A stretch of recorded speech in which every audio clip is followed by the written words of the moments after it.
Good morning, and welcome back to Real American Conversations. I'm Loretta, and today is Wednesday, so I'm going to be reading from the public domain. I'll be reading Edgar Allen Poe's The Raven.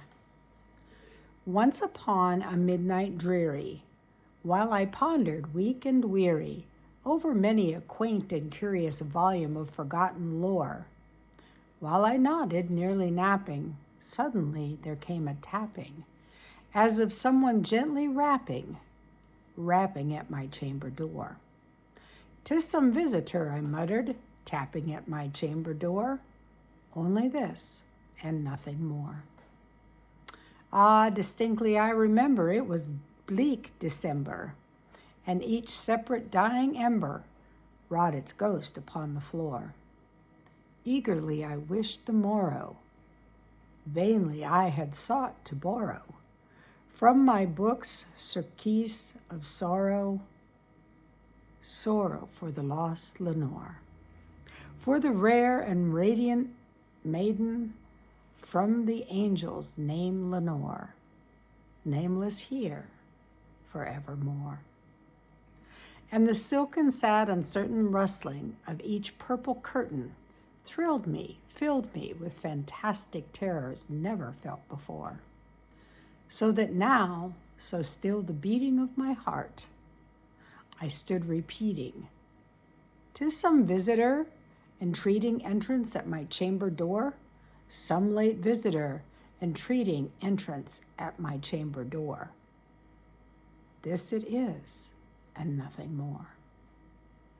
Presently my soul grew stronger, hesitating then no longer. "Sir," I said, or "Madam, truly your forgiveness I implore. But the fact is I was napping, and so gently you came tapping, and so faintly you came tapping at my chamber door, that I scarce was sure I heard you. Here I opened wide the door. Darkness there, and nothing more." Deep into the darkness peering, long I stood there, wondering, fearing, doubting, dreaming, dreams no mortal ever dared to dream before. But the silence was unbroken, and the stillness gave no token, and the only word there spoken was the whispered word, "Lenore?" This I whispered, and an echo murmured back the word, "Lenore." Merely this, and nothing more. Back into the chamber turning, all my soul within me burning, soon again I heard a tapping, somewhat louder than before. "Surely," said I, "surely that is something at my window lattice. Let me see, then, what there it is, and this mystery explore. Let my heart be still a moment, and this mystery explore. 'Tis the wind, and nothing more." Open here I flung the shutter, when with many a flirt and flutter, in there stepped a stately raven of the saintly days of yore. Not the least obeisance made he, not a minute stopped or stayed he, but with mien of lord or lady perched upon my chamber door, perched upon a bust of Pallas just above my chamber door, perched and sat, and nothing more. Then this ebony bird beguiling my sad fancy into smiling, by the grave and stern decorum of the countenance it wore, "Though thy crest be shorn and shaven, thou," I said, "art sure no craven. Ghastly grim and ancient raven wandering from the nightly shore, tell me what thy lordly name is on the night's plutonian shore." Quoth the raven, "Nevermore." Much I marveled this ungainly fowl to hear discourse so plainly, though its answer little meaning, little relevancy bore, for we cannot help agreeing that no living human being ever yet was blessed with seeing bird above his chamber door. bird or beast upon the sculptured bust above his chamber door, with such a name as Nevermore. But the raven, sitting lonely on the placid bust, spoke only that one word, as if his soul in that one word he did outpour. Nothing farther than he uttered, not a feather than he fluttered. Till I scarcely more than muttered, other friends have flown before. On the morrow he will leave me, as my hopes have flown before. Then the bird said, Nevermore. Startled at the stillness broken by reply so aptly spoken, doubtless, said I, what it utters is only stock and store, caught from some unhappy master, whom unmerciful disaster followed fast and followed faster, till his songs one burden bore, till the dirges of his hope that melancholy burden bore, of never, nevermore.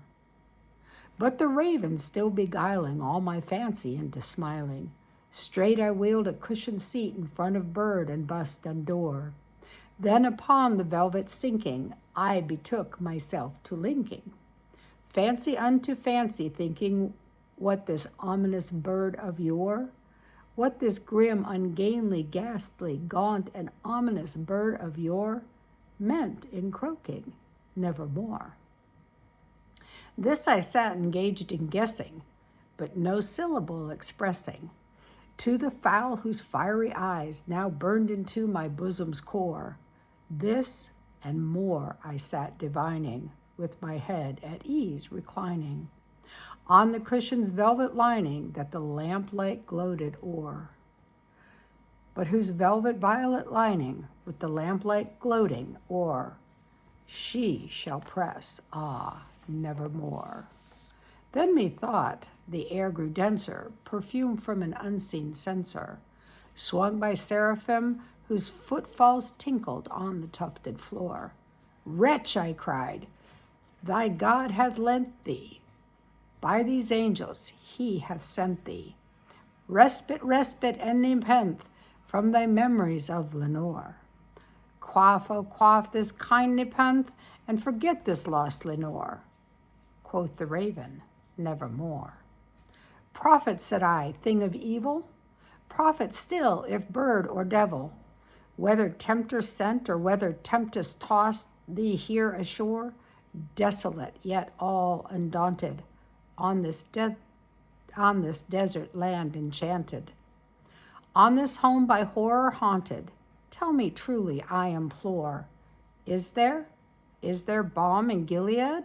Tell me, I implore. Quoth the raven, Nevermore. Prophet, said I, thing of evil, prophet still, if bird or devil, by that heaven that bends above us, by that God we both adore, tell this soul with sorrow laden, if within the distant Aidenn it shall clasp a saint and maiden whom the angels name Lenore. Clasp a rare and radiant maiden who the angels name Lemore. Quoth the raven, Nevermore. Be that word our sign of parting, bird or fiend, I shrieked upstarting. Get thee back into the tempest and the night's plutonium shore. Leave no black plume as a token of that lie thou soul hath spoken. Leave my loneliness unbroken. Quit the bust above my door. Take thy beak from out my heart and take thy form from off my door. Quoth the raven, Nevermore. And the raven, never flitting, still is sitting, on the pallid bust of Pallas just above my chamber door.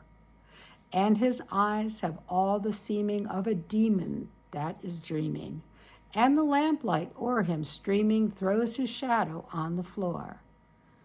And my soul from out that shadow that lies floating on the floor shall be lifted nevermore. I hope you enjoyed that reading. I won't be reading stuff quite that tense every time, but I hope you enjoyed it and that it's helping you to learn English conversationally. Thanks and see you next time. Please like, subscribe, and share my videos.